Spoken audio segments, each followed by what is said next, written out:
Sida ladies koi gi handak Diwali gi special ai tare lem Diwali lem ne lem ji pidu pidu pik pa lem ne to ai khut se lai je si lem je Diwali lem yam special ba lem ne ma ji kamai ngani ai kan da mai su yam special na ngan do ma si ising he haijan baga ising oina hai du ne sida ngan do si si lem se te yim bi ko ising hai rak tu ne ko thau ba darkar oidre arga LED oina se ising hai ra ne ba ising hai ra kan da ma si ngala ani ba si ising sina connection tau ba hai ta to sida ngali to lo haijan bi si ising ne ko si lau ni se thau na te ane ke Diwali special ne mayam le bio salai ge jeta pangbani wangjing da wangi kai le ha laikon opposite le ta pangye sida ising haijan la sing ngali se ngali special ba ai lai ni ising e hai ba connection se mana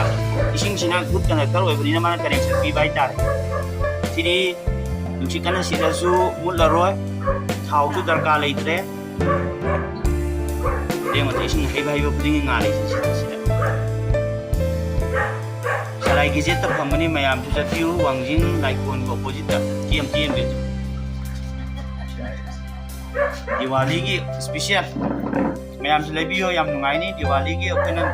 candle gumba than bada haidi nuksit ka kana siladi mutpado sidi mularo adu gi chuba ya da ko da problem ta le yam nungai ba na ki di special wena heng ngasi heng sum lebi bi ya le Diwali nang na ba ke kam phajeng oren phau nga le du ne si sing le